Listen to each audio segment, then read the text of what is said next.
பாடம் ஆரம்பிக்கிறதுக்கு முன்னாடி நம்ம துவா ஓதிக்கலாம்.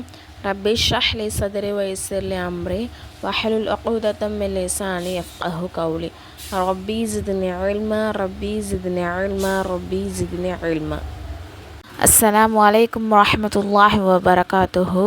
ஒரே மாதத்தில் நம்ம குர்ஆன் ஓத தெரியாதவங்க கூட குர்ஆன் ஓதுறதுக்கு ஒரு அரிய வாய்ப்பு இதாக இருக்கும்.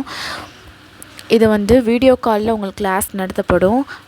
அது மட்டும் இல்லாமல் உங்களுக்கு ரெக்கார்டாகவும் வீடியோ உங்களுக்கு கொடுக்கப்பட்டுரும்.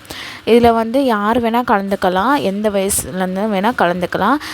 ஒன்லி லேடிஸ் மட்டும்தான். அப்படியே பசங்க சேரணும் அப்படின்னு சொன்னால் 10 வயசு கீழே உள்ள ஆண் பிள்ளைங்கள் மட்டும் இதில் ஜாயின் பண்ணிக்கலாம்.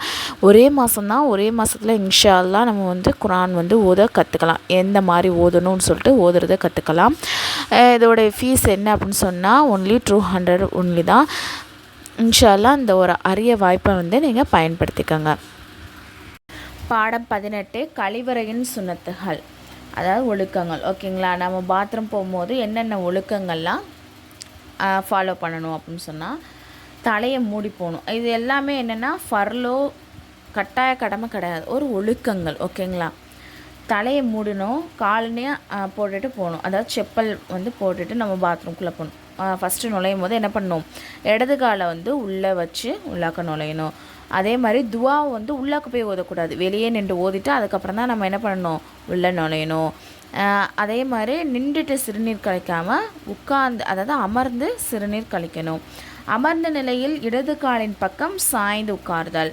கிப்லாவின் பக்கம் முகத்தையோ முதுகையோ காட்டாமல் இருக்கணும். அதாவது இப்போ நம்ம பாத்ரூம் கட்டியிருக்காங்க அப்படின்னு சொன்னால் அது அந்த மாதிரி திசையில் கட்ட மாட்டாங்க, மோஸ்ட்லி கட்ட மாட்டாங்க. வீட்டில் உள்ளதெல்லாம் கிப்லாவின் பக்கம் அந்த பாத்ரூம் பார்த்தாப்புல இருக்காது. இப்போ நம்ம அவுட் சைடில் போகிறோம், இப்போது சொல்லப்போனால் எப்படின்னா, இப்போ வெட்ட வெளியில் இந்த மாதிரி போகக்கூடிய சூழ்நிலை இருந்துச்சு அப்படின்னு சொன்னால் நம்ம என்ன பண்ணணும், இதை ஃபாலோ பண்ணணும். அதாவது கிப்லாவின் பக்கம் முகத்தையோ முதுகையோ நம்ம காட்டாமல் இருக்கணும். சரிங்களா? அடுத்த பாயிண்ட் இஸ்தின்ஜா செய்யும்போது அகத்தையோ தனது மறைவிடத்தையோ பார்க்காமல் இருத்தல். மக்கள் தங்கும் இடத்துல பாதை மற்றும் நிழல் தரும் இடங்கள்ல என்ன பண்ணுவோம், மலம் சிறுநீர் கழிக்காமல் இருக்கணும். மலம் சிறுநீர் கழிப்பதற்காக மக்களின் பார்வையிலிருந்து என்ன பண்ணணும், தூரமாக சென்று விடணும். அதாவது பாத்ரூம் இல்லாத அந்த காலகட்டம் தானே, அதனால் அப்படி சொல்கிறாங்க. இப்போ வெட்ட வழியில் போகக்கூடிய சூழ்நிலை இருந்துச்சு அப்படின்னு சொன்னால் யார் கண்ணுக்கு தெரியாத அளவுக்கு தூரமாக போயிடணும். மலம் சிறுநீர் கழிக்கும்போது முற்றிலும் என்ன பண்ணணும், பேசாமல் இருக்கணும்.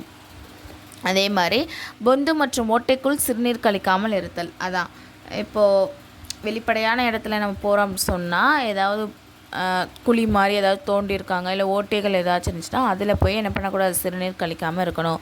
சிறுநீர் துளிகள் உடல் மேல் தெரிக்காமல் பார்த்து கொள்ளுதல். மலம் சிறுநீர் கழித்த பின் என்ன பண்ணணும், நன்கு சுத்தம் செய்தல். கழிவறையிலிருந்து வெளியே வந்த பின் துவா ஓதணும். பாதையில் நடப்பதன் ஒழுக்கங்கள். நம்ம போகும்போது என்ன பண்ணணும், நம்மளுடைய பார்வையை தாழ்த்திட்டு தான் போகணும். சரிங்களா?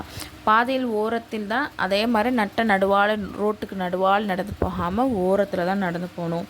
பாதையில் ஏதாவது சிரமம் தரும் பொருட்களை நம்ம பார்த்தோம் அப்படின்னு சொன்னால் என்ன பண்ணணும், அப்படியே லேசாக ஓரமாக தள்ளி போட்டுட்டு போகணும். உதாரணத்துக்கு கல்லோ இல்லை வேறு ஏதாச்சும் முள், வேறு ஏதாச்சும் கட்டை, இந்த மாதிரி கம்பு ஏதாச்சும் ஒன்று இருந்துச்சு, மற்றவங்களுக்கு பின்னாடி வர்றவங்களுக்கு சிரமம் ஏற்படும் நம்மளுக்கு தோணும் இல்லையா, அப்படிப்பட்ட பொருளை என்ன பண்ணணும், ஒதுக்கி வச்சு ஓரத்தில் போட்டுட்டு போகணும்.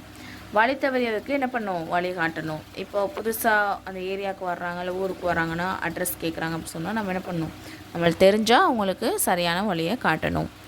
அடுத்தது கவலை மற்றும் துக்கத்தை போக்கும் துவா. ஹல்ரத் அனஸ் ரலியல்லாஹு அன்ஹு அறிவிக்கிறாங்க, நபி ஸல்லல்லாஹு அலைஹி வஸல்லம் அவர்களுக்கு எப்போதாவது ஏதாவது கவலையோ துக்கமோ ஏற்பட்டால் அந்த துவாவை ஓதுவாங்க. யா ஹய்யூ யா கய்யூமு பிரஹ்மதிக அஸ்தஈசு. எப்பொழுதும் உயிரோடு இருப்பவனே, எல்லாவற்றையும் நடத்தக்கூடியவனே, உன் அருளை ஆதரவு வைத்து என்ன பண்ணுறேன், உன்னிடம் உதவி கேட்கின்றேன் அப்படின்னு ரசூல் ஸல்லல்லாஹு அலைஹி வஸல்லம் அவங்களுக்கு ஏதாவது துக்கமோ கவலையோ இருக்கும்போது இந்த துவாவை ஓதக்கூடியவங்களாக இருந்திருக்காங்க.